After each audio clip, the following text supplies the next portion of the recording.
اس سلسلہ میں لیلہ بنت قانف ثقفیہ رضی اللہ عنہ کی روایت بھی ہے۔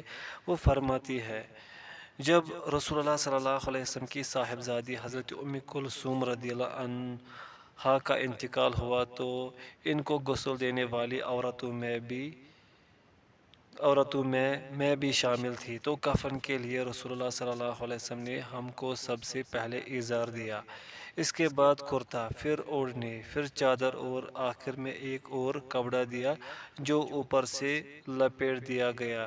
لیلہ کہتی ہے کہ اس وقت رسول اللہ صلی اللہ علیہ وسلم دروازے پر تشریف فرما تھے، آپ کے پاس کفن کے کپڑے تھے جو آپ ہم کو ایک ایک کر کے دیتے جاتے تھے۔ اخرجہ احمد ابو داود۔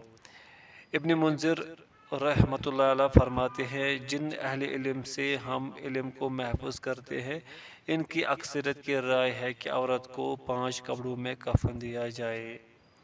المغنی لابن قدامہ، الاوسط لابن منذر۔ بعض اہل علم کا خیال ہے کہ عورت کے کفن کے کپڑوں کی تعداد بھی 3 صفحے لفافے ہیں جیسا کہ مردوں کے لیے ہوتا ہے، اس لیے کہ احکام میں اصل عورتوں اور مردوں کے مابین مساوات ہے۔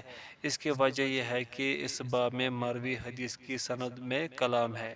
ویسے سب کے لیے واجب صرف ایک کپڑے میں کفن دینا ہے جو میت کے پورے جسم کو ڈھانک لے، یہ کامل اور اتم ہے، جیسا کہ گزر چکا کہ 3 کپڑوں میں کفن دیا جائے جیسے کہ رسول اللہ صلی اللہ علیہ وسلم کے ساتھ کیا گیا، اور اگر اتنے کپڑے میسر نہ ہو تو ایک ہی ایسے کپڑے سے مقصود حاصل ہو جاتا ہے جو سارے جسم کو ڈھانپ لے۔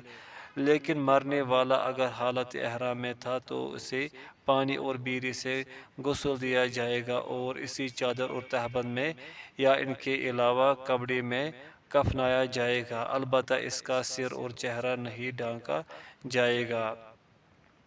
آپ صلی اللہ علیہ وسلم نے فرمایا تھا اسے بیری کے پتوں کے پانی سے غسل دو اور 2 کپڑوں میں اس کو کفن دو اور اس کو خوشبو نہ لگاؤ اور نہ ہی اس کا سر ڈھانپو، کیونکہ اللہ قیامت کے دن اسے اس حال میں اٹھائے گا کہ یہ تلبیہ کہہ رہا ہوگا، اور نہ ہی اسے خوشبو لگائی جائے گی، جیسے کہ رسول اللہ صلی اللہ علیہ وسلم کی صحیح حدیث سے ثابت ہے۔ قیامت کے دن وہ شخص تلبیہ پکارتا ہوا اٹھایا جائے گا۔ اسی طرح اگر حالت احرام میں مرنے والی عورت ہے تو دیگر عورتوں کی طرح اسے بھی کفنایا جائے گا، لیکن اسے خوشبو نہیں لگائی جائے گی اور نہ ہی اس کے چہرہ کو نقاب سے اور ہاتھوں کو دستانے سے ڈھانکا جائے جس میں وہ کفنائی گئی ہے، جیسے کہ عورت کو کفنانے کے طریقے کا بیان گزر چکا۔ چھوٹے بچے کو 1 تا 3 کپڑوں میں کفنایا جائے گا اور چھوٹی بچی کو 1 قمیص اور 2 چادروں میں کفنایا جائے گا، اس لیے کہ اسے اپنی زندگی میں بھی پردہ دار چادر کی ضرورت نہیں ہوتی، ایسے ہی مرنے کے بعد بھی۔ 6، نماز جنازہ۔ شیخ رحمت اللہ فرماتے ہیں میت کو غسل دینے، اس کی نماز جنازہ پڑھانے اور اس کو دفن کرنے کا سب سے زیادہ حقدار اس کا وصی ہے، وہ مرد جس کو مرنے والے نے وصیت کی ہو، اور پھر باپ، پھر دادا اور پھر درجہ بدرجہ میت کا قریب ترین رشتہ دار حقدار ہے۔ اسی طرح عورت کو غسل دینے کی سب سے زیادہ حقدار اس کی وصیہ ہے، وہ عورت جس کو میت نے وصیت کی ہو، اور پھر ماں، پھر دادی اور پھر عورتوں میں درجہ بدرجہ قریب ترین رشتہ دار عورت حقدار ہے۔ شوہر اور بیوی میں سے ہر ایک کو ایک دوسرے کو غسل دینے کا حق ہے، اس لیے کہ حضرت ابو بکر صدیق رضی اللہ عنہ کو ان کی بیوی نے غسل دیا اور حضرت فاطمہ رضی اللہ عنہ نے اپنی بیوی حضرت فاطمہ رضی اللہ عنہ کو غسل دیا تھا۔ شرح: شیخ رحمت اللہ نے 6 مسئلے میں ذکر کیا ہے کہ میت کو غسل کون دے گا۔ شیخ رحمت اللہ فرماتے ہیں میت کو غسل دینے، اس کی نماز جنازہ پڑھانے اور اس کو دفن کرنے کا سب سے زیادہ حقدار اس کا وصی ہے، وہ مرد جس کو مرنے والے نے وصیت کی ہو، اس لیے کہ یہ میت کا حقدار ہے، پس وصی کو جنازے کے لیے دوسروں پر مقدم کیا جائے گا، پھر باپ، پھر دادا اور پھر درجہ بدرجہ میت مرد کا قریب ترین رشتہ دار حقدار ہے، یعنی باپ اور دادا کے بعد بیٹے، بلے نسل جتنی نیچے چلی جائے، پھر بھائی اور ان کی اولاد، پھر چاچا اور ان کی اولاد۔ اسی طرح عورت کو غسل دینے کی سب سے زیادہ حقدار اس کی وصیہ ہے، وہ عورت جس کو میت نے وصیت کی ہو، اور پھر ماں، پھر دادی اور پھر عورتوں میں درجہ بدرجہ قریب ترین رشتہ دار عورت حقدار ہے۔ اولا اس کی وصیت ہے، اگر وہ نہ ہو تو پھر اس کی ماں، اور اس سے اوپر پھر بیٹی، اور اس سے نیچے پھر اس کے قریب ترین رشتہ دار خواتین، اس کی بہن باپ کی طرف سے ماں یا ماں کی طرف سے، یا پھر سگی بہن، پھر پھوپھی، پھر خالہ، آخر تک۔ شوہر اور بیوی میں سے ہر ایک کو ایک دوسرے کو غسل دینے کا حق ہے، اس لیے کہ حضرت ابوبکر صدیق رضی اللہ عنہ کو ان کی بیوی نے غسل دیا، اور حضرت علی رضی اللہ عنہ نے اپنی بیوی حضرت فاطمہ رضی اللہ عنہ کو غسل دیا تھا۔ شوہر کو حق حاصل ہے کہ وہ اپنی بیوی کو مر جانے پر غسل دے، اور عورت کو حق حاصل ہے کہ وہ شوہر مر جانے پر اسے غسل دے۔ ہفتم، نماز جنازہ کا طریقہ۔ شیخ رحمۃ اللہ فرماتے ہیں، نماز جنازہ میں 4 تکبیریں کہی جائے گی۔ پہلی تکبیر کے بعد سورہ فاتحہ پڑھی جائے گی، اور اگر اس کے بعد کوئی چھوٹی سورت یا 1-2 آیاتیں پڑھ لے تو بہتر ہے۔ ابن عباس رضی اللہ عنہما سے اس سلسلے میں صحیح حدیث وارد ہے۔ پھر دوسری تکبیر کہہ کر نبی صلی اللہ علیہ وسلم پر تشہد والا درود پڑھے، پھر تیسری تکبیر کہہ کر یہ دعا پڑھے، اللہم اغفر لحینا و میتنا و شاہدنا و غائبنا و صغیرنا و کبیرنا و ذکرنا و انثانا، اللہم من احییتہ منا فاحی علی الاسلام ومن توفیتہ منا فتوفہ علی الایمان، اللہم اغفر لہ وارحمہ وعافہ واعف عنہ واکرم نزلہ ووسع مدخلہ واغسلہ بالماء والثلج والبرد ونقہ من الخطایا کما نقیت الثوب الابیض من الدنس وأبدله دارا خيرا من داره وأهلا خيرا من أهله وأدخله الجنة وأعذه من عذاب القبر ومن عذاب النار وافصله في قبره ونوره له في، اللهم لا تحرمنا أجره ولا تضلنا بعده۔ اے اللہ، ہمارے زندوں اور مردوں اور ہمارے حاضر و غائب اور ہمارے چھوٹوں اور بڑوں اور ہمارے مردوں اور عورتوں کو بخش دے۔ اے اللہ، ہم میں سے جس کو تو زندہ رکھے اس کو اسلام پر زندہ رکھ، اور جس کو تو وفا دے اس کو ایمان پر وفا دے۔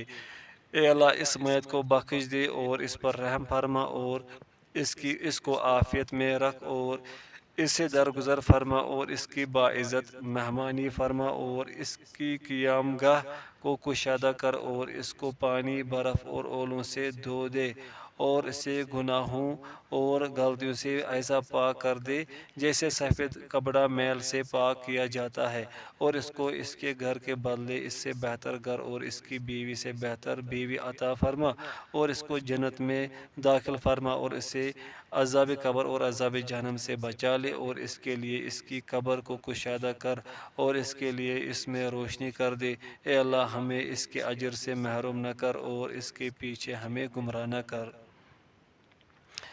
پھر چوتھی تکبیر کہہ کر اپنی دائیں جانب ایک سلام پھیرے۔ مستحب ہے کہ ہر تکبیر کے ساتھ اپنے ہاتھ اٹھائے رفع الیدین کرے۔ شرح: یہ 7واں مسئلہ ہے جس میں میت پر نماز جنازہ کا طریقہ بیان ہوا ہے۔ شیخ رحمۃ اللہ فرماتے ہیں، نماز جنازہ میں 4 تکبیریں کہی جائے گی۔ اس کی دلیل یہ حدیث مبارک ہے، ان کو لے کر عیدگاہ میں گئے اور 4 تکبیریں کہے۔ بخاری مسلم۔ اس باب میں بہت ساری احادیث وارد ہوئی ہے۔ احکام الجنائز از البانی۔ 4 سے زیادہ تکبیریں کہنا بھی ثابت ہے۔ حضرت عبدالرحمن بن ابی لیلہ سے روایت ہے، فرماتے ہیں، ترجمہ: حضرت زید رضی اللہ عنہ جنازوں پر 4 تکبیرات کہتے تھے، اور ایک دفعہ 5 تکبیرات کہے تو میں نے پوچھا تو انہوں نے فرمایا رسول اللہ صلی اللہ علیہ وسلم 5 تکبیرات بھی کہتے تھے۔ صحیح مسلم۔ شیخ رحمۃ اللہ فرماتے ہیں پہلی تکبیر کے بعد سورہ فاتحہ پڑھی جائے گی، اور اگر اس کے بعد کوئی چھوٹی سورہ یا 1-2 آیتیں پڑھ لے تو بہتر ہے، کیونکہ ابن عباس رضی اللہ عنہما سے اس سلسلے میں صحیح حدیث وارد ہے۔ حضرت طلحہ بن عبداللہ بن عوف رضی اللہ عنہ فرماتے ہیں میں نے حضرت عبداللہ بن عباس رضی اللہ عنہما کے اقتداء میں ایک جنازہ کی نماز ادا کی۔ انہوں نے سورۃ فاتحہ اور ایک سورت پڑھی بلند آواز سے، یہاں تک کہ ہم کو ان کی آواز سنا دی۔ جس وقت فراغت ہو گئی تو میں نے ان کا ہاتھ پکڑ لیا اور دریافت کیا کہ یہ کیا ہے؟ انہوں نے فرمایا کہ سنت ہے اور حق ہے۔ بخاری و نسائی۔ شیخ رحمۃ اللہ فرماتے ہیں کہ دوسری تکبیر کہہ کر نبی کریم صلی اللہ علیہ وسلم پر تشہد والا درود پڑھے، اس لیے کہ علیحدہ سے اس کے کوئی خاص الفاظ منقول نہیں ہے، تو وہی درود پڑھا جائے گا جو فرض نماز میں تشہد میں ثابت ہے۔ شیخ رحمۃ اللہ فرماتے ہیں تیسری تکبیر کہہ کر یہ دعا پڑھے جو پیچھے گزر چکی ہے، اللہم اغفر لحینا۔ مصنف رحمۃ اللہ نے یہ جو دعا ذکر کی ہے اس میں اسی باب میں وارد 3 احادیث سے جمع کیا گیا ہے۔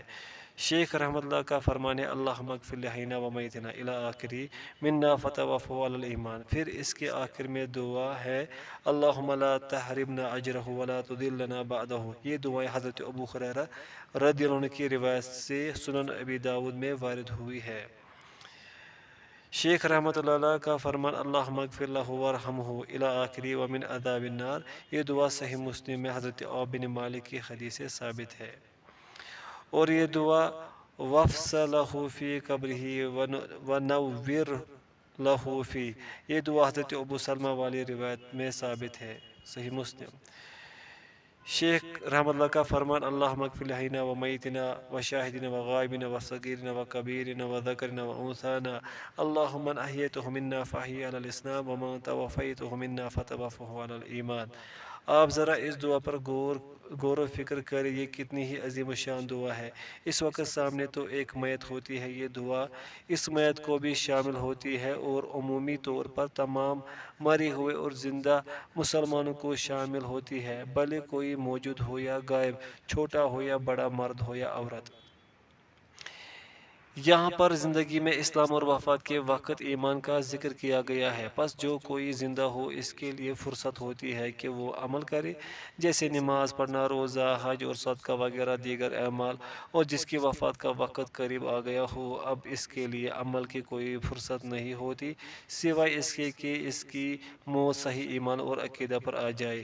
اسی لیے فرمایا من احییتہ منا فاحی علی الاسلام، یعنی نیک عمل پر، اور ومن توفیتہ منا فتوفہ علی الایمان، یعنی صحیح عقیدہ پر موت آئے۔ اللہم اغفر لہ وارحمہ، اے اللہ اس کو بخش دے اور اس پر رحم فرما۔ مغفرت، گناہوں سے درگزر کرتے ہوئے ان پر پردہ ڈالنا۔ رحمت اس سے زیادہ بلیغ ہے، اس میں مکروہ کے خاتمہ کے بعد مرغوب کا حصول ہوتا ہے۔ وعافہ واعف عنہ، اور اس کو عافیت میں رکھ اور اس سے درگزر فرما، عذاب سے عافیت اور سلامتی، اور جو کچھ اس سے غلطیاں اور کوتاہی ہوئی ہے اس کو معاف کر دے۔ وَأَكْرِمْ نُزُلَهُ، اور اس کی باعزت مہمانی فرما، یعنی جو کچھ مہمان نوازی اور ضیافت ہو باعزت ہو۔ وَوَسِعْ مُدْخَلَهُ، اور اس کی قیام گاہ کو کشادہ کر، یعنی اس کی قبر کو کھلا کر دے، اس میں وسعت دے، اور جنت میں اس کی منزل کو وسیع کر دے۔ یہاں پر مدخل مفرد مضاف ہے جو کہ عام ہے۔ وَاغْسِلْهُ بِالْمَاءِ وَالثَّلْجِ وَالْبَرْدِ، اور اس کو پانی، برف اور اولوں سے دھو دے۔ یہ تینوں امور گناہوں کی گرمی اور حرارت کے مقابلے میں ہے، پس یہ چیزیں اس کو ٹھنڈک پہنچائے گی اور اس آگ کو بجھائیں گی۔ ونقه من الخطایا کما نقیت الثوب الابیض من الدنس، اور اسے گناہوں اور غلطیوں سے ایسا پاک کر دے جیسے سفید کپڑا میل سے پاک کیا جاتا ہے، یعنی پوری اور مکمل صفائی کر دے۔ یہاں پر بطور خاص سفید رنگ ذکر کیا ہے کیونکہ اس سے میل کا ختم ہونا دوسرے رنگوں کی نسبت زیادہ نمایاں ہوتا ہے۔ وَأَبْدِلْهُ دَارًا خَيْرًا مِنْ دَارِهِ، اور اس کو اس کے گھر کے بدلے اس سے بہتر گھر عطا کر، یعنی اسے اپنی عزت والی جنت میں داخل کر اس دنیاوی گھر کے بدلے جس سے یہ کوچ کر گیا ہے۔ وَأَهْلًا خَيْرًا مِنْ أَهْلِهِ، اور اس کے اہل خانہ سے بہتر اہل خانہ عطا فرما۔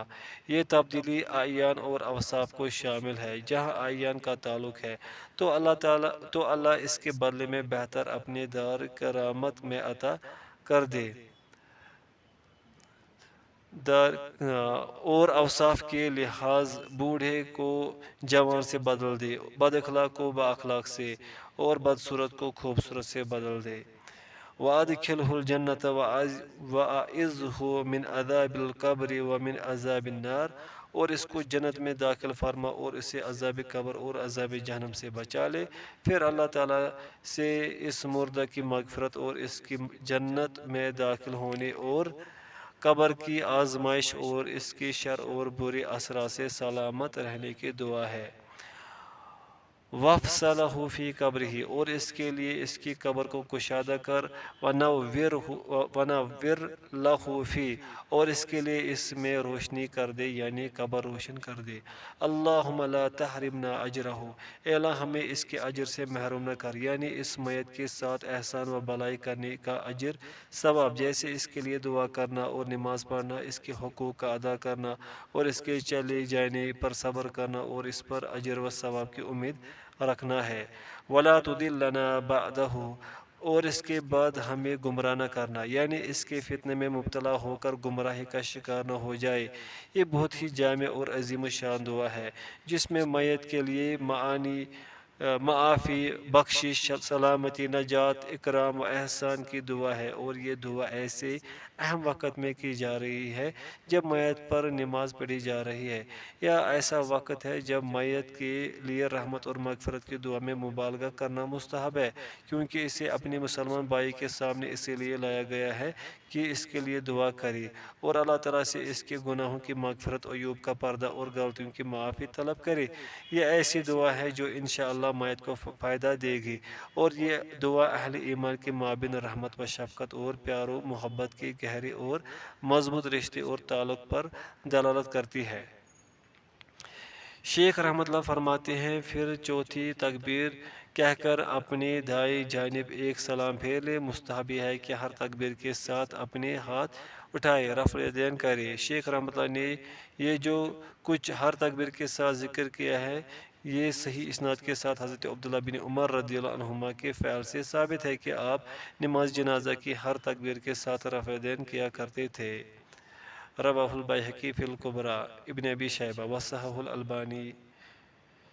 یہ اس بات کی دلیل ہے کہ آپ نے نبی کریم صلی اللہ علیہ وسلم کو ایسا کرتے ہوئے دیکھا ہوگا، کیونکہ ایسا کام رائے سے نہیں ہوتا۔ دعائے جنازہ کے الفاظ میں فرق۔ شیخ رحمۃ اللہ فرماتے ہیں، اور اگر میت عورت ہو تو اللہم اغفر لہا کہے، اور اگر جنازے دو ہو تو اللہم اغفر لہما کہے، اور اگر دو سے زیادہ ہو تو اللہم اغفر لہم کہے، اور صرف عورتیں ہو تو اللہم اغفر لہن۔ اگر میت نابالغ ہو تو دعائے مغفرت کے بجائے یہ دعا پڑھے: اللہم اجعلہ فرطا وذخرا لوالدیہ وشفیعا مجابا، اللہم ثقل بہ موازینہما واعظم بہ اجورہما والحقہ بالصالح سلف المؤمنین واجعلہ فی کفالۃ ابراہیم وقہ برحمتک عذاب الجحیم۔ یا اللہ، اسے آگے جانے والا اور اپنے والدین کے لیے ذخیرہ اور ایسا قابل قبول سفارشی بنا، یا اللہ اس کی وجہ سے اس کے والدین کے اعمال کا پلہ وزنی کر دے اور ان کا اجر بڑھا دے، اور اس کو نیک اہل ایمان میں شامل فرما، اور ابراہیم علیہ السلام کی کفالت میں دے دے، اور اپنی مہربانی سے اس کو عذاب دوزخ سے بچا لے۔ شرح: شیخ رحمۃ اللہ فرماتے ہیں، اور اگر میت عورت ہو تو اللہم اغفر لہا کہے، تاکہ ہر دعا میں ضمیر کے الفاظ کی شروع سے آخر تک میت کے احوال سے مناسبت ہو سکے۔ اگر میت عورت ہو تو یوں کہے، اللہم اغفر لہا وارحمہا وعافہا واعف عنہا واکرم نزلہا ووسع مدخلہا الی آخرہ۔ اگر دو جنازے ہو تو اللہم اغفر لہما کہے، یعنی پھر اس مناسبت سے تثنیہ کی ضمیر لائی جائے اور یوں کہے، اللہم اغفر لہما وارحمہما وعافہما۔ اگر دو سے زیادہ ہو تو اللہم اغفر لہم کہے۔ اگر جنازوں کی تعداد زیادہ ہو تو پھر ضمیر بھی اسی مناسبت سے لائی جائے گی اور یوں کہا جائے گا، اللہم اغفر لہم وارحمہم وعافہم واعف عنہم الی آخرہ۔ اگر امام کو پتہ نہ ہو کہ میت مرد ہے یا عورت تو پھر یوں کہے، اللہم اغفر لہ وارحمہ وعافہ، میت کے اعتبار سے، اور اگر یوں کہے، اللہم اغفر لہا جنازے کے اعتبار سے تو بھی درست ہے۔ اگر میت نابالغ ہو تو دعائے مغفرت کے بجائے یہ دعا پڑھے جو اوپر گزری، اللہم اجعلہ فرطاً، وہی اس کا ترجمہ بھی پیچھے گزرا۔ فرط چھوٹے بچے کو کہتے ہیں جو اپنے والدین سے پہلے آخرت کی طرف چلا جاتا ہے تاکہ ان کے باعث اجر و ثواب ہو جائے۔ حضرت مغیرہ رضی اللہ عنہ سے مرفوع حدیث میں ثابت ہے، فرمایا، حمل گرے بچے پر جنازہ پڑھا جائے گا اور اس کے والدین کے لیے مغفرت اور رحمت کی دعا کی جائے گی۔ مسند احمد، ابو داؤد۔ صحیح، یعنی شیخ البانی اس کو صحیح کہا ہے۔ سکت یا سکت اس بچے کو کہتے ہیں جو ماں کے پیٹ سے حمل گر جائے مکمل ہونے سے قبل۔ بچے کے لیے دعا میں اس کے والدین کے لیے رحمت و مغفرت کی دعا کا حکم ہے۔ یہ دونوں ایک ہی معنی میں ہے۔ والدین کے لیے دعا میں حکمت یہ ہے کہ یہ دونوں اس کے وجود کا سبب ہے اور اب انہوں نے اسے کھو دیا ہے۔ اب ان کی نظریں اس پر لگی ہوئی ہیں، حالانکہ ان دونوں کی چاہت تھی کہ یہ زندہ رہے۔ اس باب میں بعض روایت بعض صحابہ کرام رضی اللہ عنہم اجمعین اور تابعین سے وارد ہوئی ہے۔ حضرت سمرہ بن جندب فرماتے ہیں، اللہ سے دعا کرو کہ وہ اس بچے کو ان کے لیے باعث اجر اور ذخیرہ بنا دے۔ ابن ابی شیبہ۔ حضرت حسن رحمۃ اللہ علیہ فرماتے ہیں، یا اللہ اسے ہمارے لیے پیش خیمہ باعث اجر اور ذخیرہ بنا دے۔ ابن ابی شیبہ۔ جنازہ کیسے پڑھائے؟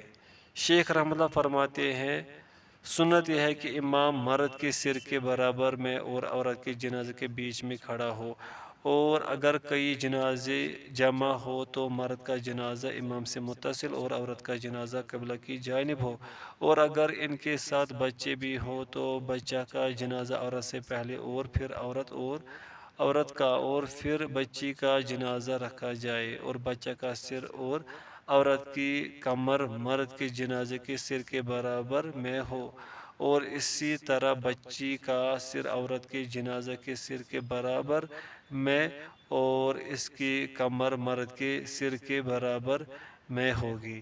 تمام نمازی امام کے پیچھے کھڑے ہوں گے، الا یہ کہ اگر کوئی ایک نمازی امام کے پیچھے جگہ نہ پائے تو امام کی دائیں جانب کھڑا ہو جائے۔ شرح: شیخ رحمۃ اللہ فرماتے ہیں، سنت یہ ہے کہ امام مرد کے سر کے برابر میں اور عورت کے جنازے کے بیچ میں کھڑا ہو۔ مسند احمد میں ابی غالب خیاط سے روایت ہے، فرماتے ہیں، میں نے انس بن مالک رضی اللہ عنہ کے ساتھ ایک شخص کی نماز جنازہ پڑھی۔ وہ اس کے سر کے مقابل کھڑے ہوئے۔ جب یہ جنازہ اٹھا لیا گیا تو پھر لوگ ایک قریشی یا انصاری عورت کا جنازہ لائے اور ان سے کہا گیا، اے ابو حمزہ، یہ فلاں بنت فلاں ہے، اس کی نماز جنازہ پڑھائیے۔ آپ نے اس کی نماز جنازہ پڑھائی اور آپ چارپائی کے درمیان کے مقابل کھڑے ہوئے۔ ہم میں حضرت علی بن زید ادوی بھی تھے۔ جب انہوں نے عورت اور مرد کے جنازہ پر کھڑے ہونے میں اس اختلاف کو دیکھا تو ان سے پوچھا، اے ابو حمزہ، کیا آپ نے نبی کریم صلی اللہ علیہ وسلم کو مرد اور عورت کا نماز جنازہ پڑھاتے ہوئے اسی جگہ کھڑے ہوتے ہوئے دیکھا ہے جہاں آپ کھڑے ہوئے؟ فرمایا ہاں۔ پھر حضرت اعلیٰ ہماری طرف متوجہ ہوئے اور فرمایا، اسے یاد رکھو۔ مسند احمد، ترمذی، احکام الجنائز۔ امام ترمذی فرماتے ہیں حدیث انس حسن ہے اور فرمایا بعض اہل علم کا اسی حدیث پر عمل ہے۔ امام احمد اسحاق کا بھی یہی قول ہے۔ چھوٹے اور بڑے کے ساتھ ایسا ہی کیا جائے گا۔ اگر مرد یا بچہ ہو تو امام جنازے کے سر کے قریب کھڑا ہوگا، اور اگر عورت یا بچی ہو تو امام جنازے کے درمیان میں کھڑا ہوگا، اور اگر جنازوں کی تعداد زیادہ ہو تو انہیں اس طرح سے رکھا جائے گا کہ امام مرد کے سر کے قریب اور عورت کے درمیان میں کمر کے مقابل کھڑا ہو۔ شیخ رحمۃ اللہ فرماتے ہیں اگر کئی جنازے جمع ہو تو مرد کا جنازہ امام سے متصل اور عورت کا جنازہ قبلہ کی جانب ہو۔ اگر صرف دو جنازے ہوں، ایک مرد اور ایک عورت کا، تو مرد کو امام کی طرف رکھا جائے، عورت کو اس کے بعد۔ مرد کو اس کے شرف مردانگی کی وجہ سے افضلیت دی جائے گی۔ نافع رحمۃ اللہ سے روایت ہے کہ حضرت عبداللہ بن عمر رضی اللہ عنہ نے 9 جنازوں پر ایک ساتھ نماز ادا کی تو مردوں کو امام کے نزدیک کیا اور خواتین کو قبلہ کی طرف کر دیا، ان تمام کی ایک صف بنائی۔ شیخ رحمۃ اللہ فرماتے ہیں اور اگر ان کے ساتھ بچے بھی ہوں تو بچے کا جنازہ عورت سے پہلے اور پھر عورت کا اور پھر بچی کا جنازہ رکھا جائے۔ نسائی میں عمار مولا بنی ہاشم سے روایت ہے، کہتے ہیں میں ایک عورت اور لڑکے کے جنازے میں شریک تھا۔ لڑکے کو لوگوں کی طرف رکھا گیا اور عورت کو اس کے بعد رکھا گیا اور ان دونوں پر جنازہ پڑھ لیا گیا۔ لوگوں میں اس وقت حضرت ابن عباس، حضرت ابو سعید، حضرت ابو قتادہ اور حضرت ابو ہریرہ رضی اللہ عنہ اجمعین موجود تھے۔ میں نے ان سے اس کے متعلق پوچھا تو انہوں نے فرمایا یہی مسنون ہے۔ سنن الکبریٰ للنسائی، احکام الجنائز۔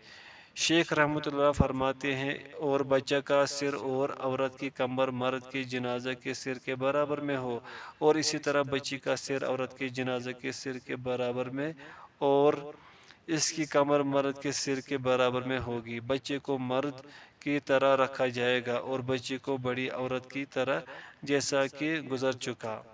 شیخ رحمۃ اللہ فرماتے ہیں تمام نمازی امام کے پیچھے کھڑے ہوں گے، الا یہ کہ اگر کوئی ایک نمازی امام کے پیچھے جگہ نہ پائے تو امام کے دائیں جانب کھڑا ہو جائے۔